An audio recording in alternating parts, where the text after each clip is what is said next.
É o seguinte, tem discussões que são importantes, muito importantes. E tem discussões que a gente pode definir como mixórdia, sabe? Mixórdia, mistifório, olha cada palavra bonita. É uma confusão, um negócio pobre, desabonador para quem participa. A gente pode dizer que certas discussões elas ofendem de um jeito tão grande que não deveriam ser travadas. Mas, infelizmente, elas têm que ser travadas.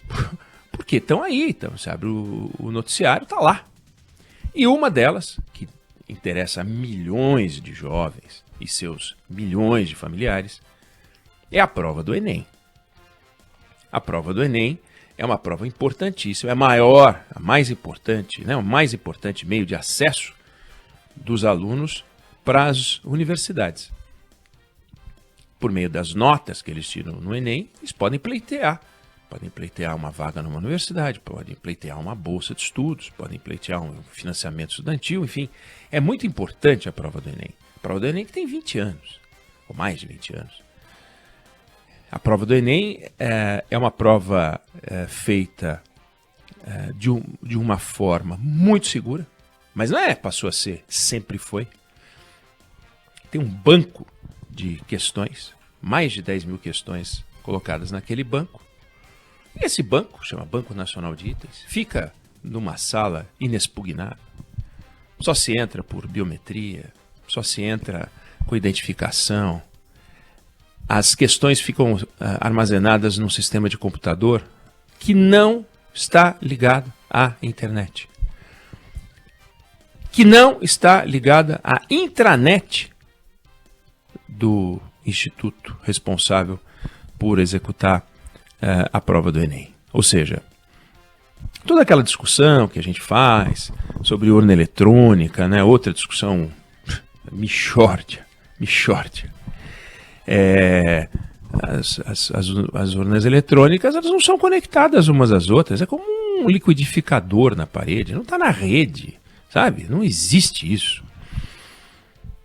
E desse banco de dados, desse banco de perguntas, são extraídas questões de 4 diferentes áreas de conhecimento: linguagem, ciências humanas, ciência da natureza e matemática. Tem 45 questões de cada uma, com complexidades diferentes.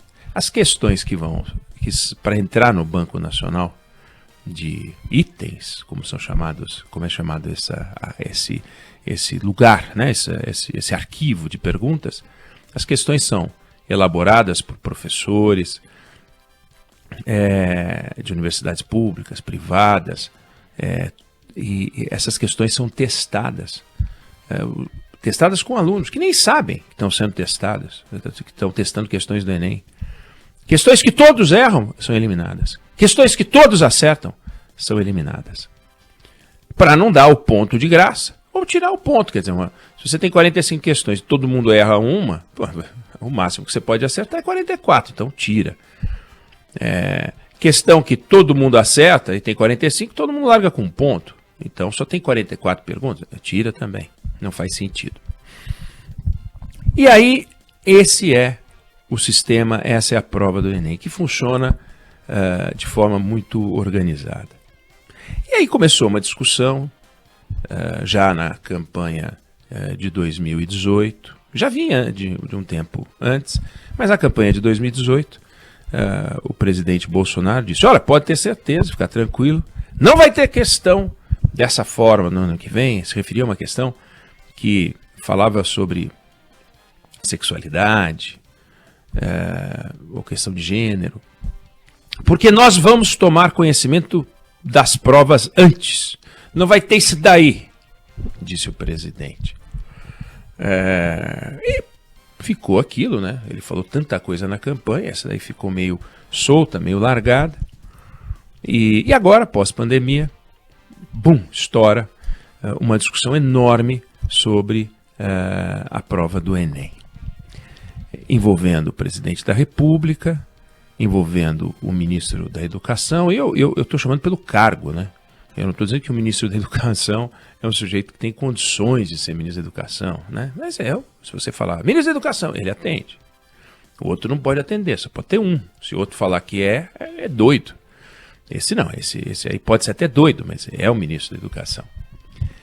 Aí o presidente da República, lá da viagem onde ele estava, resolve dizer que o Enem começa a ter a cara do governo.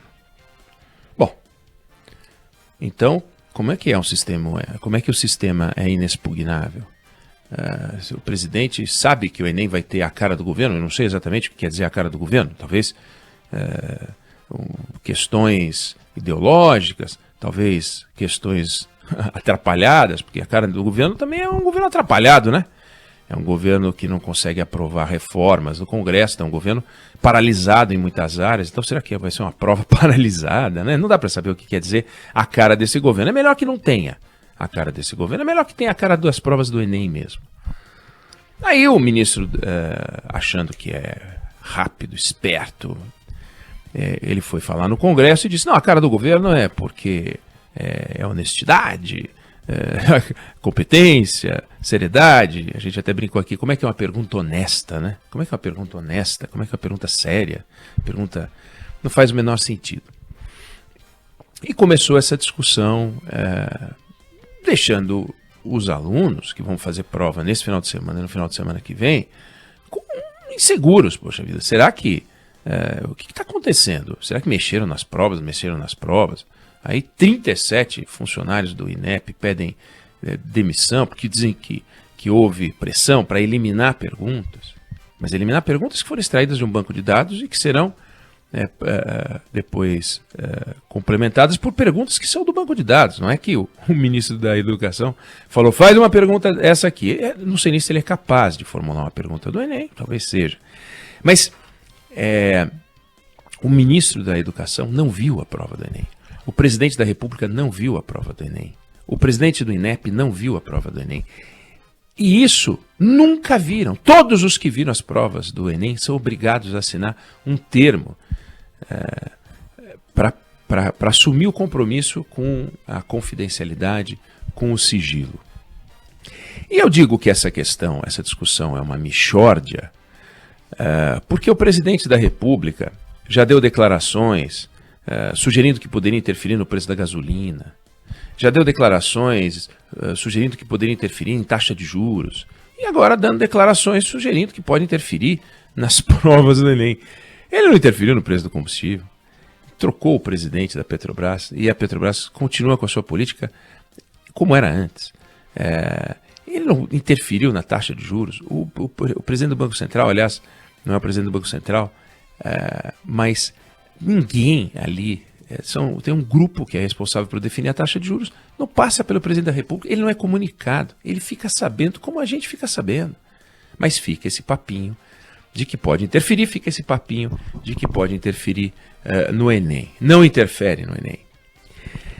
E que grandes discussões se pode fazer a respeito da discussão ideológica, porque atrás, né, quer dizer, como base, pano de fundo desse debate, está a ideia de que até a chegada da redenção do Brasil, que foi a chegada do governo Bolsonaro, as provas eram feitas para que pessoas hétero, ao terminar de fazer a prova do Enem, se tornassem pessoas homossexuais, né?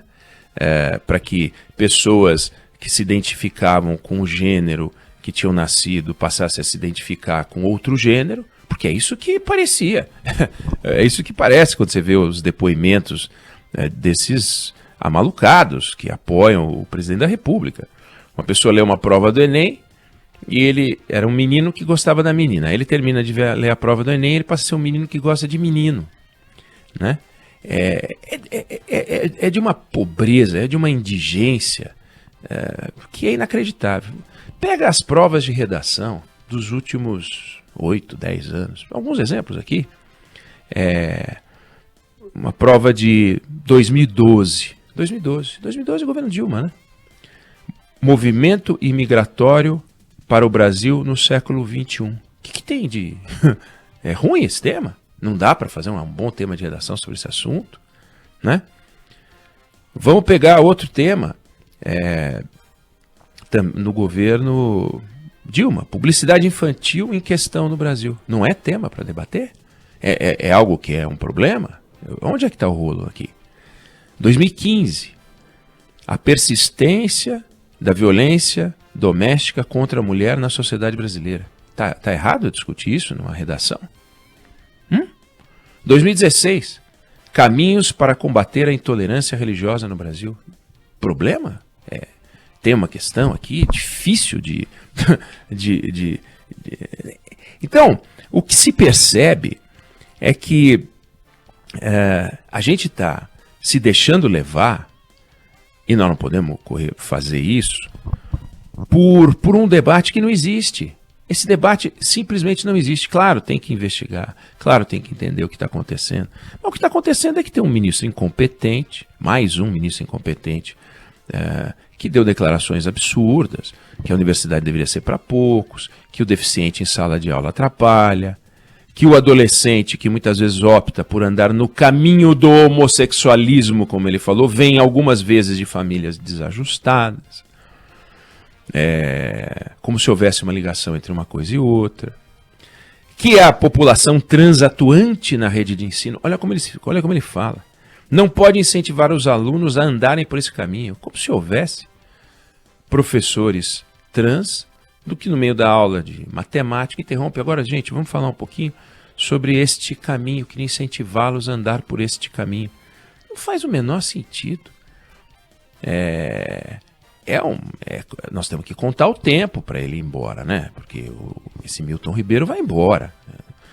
Não vai ficar, né? Pode durar até o final do ano que vem. Se o presidente Bolsonaro for reeleito eventualmente e fica mais 4 anos, mas vai embora. Ele vai embora. Ele não vai ser lembrado como um ministro da Educação que ajudou o debate nacional. Então eu queria hoje só tranquilizar o estudante que vai fazer prova nesse final de semana e no próximo final de semana, que o sistema de confecção de provas do Enem é sério, é confiável, não faz o menor sentido desconfiar da qualidade. O que a gente pode desconfiar é da condução desses amalucados, né? Esse Milton Ribeiro, que é um sujeito doido, doido, as declarações dele são doidas. Fiquem tranquilos. Quando a prova terminar, a gente vai saber o que foram as questões. Quando a prova terminar, a gente vai conhecer o tema da redação. E não vai ter o oposto também.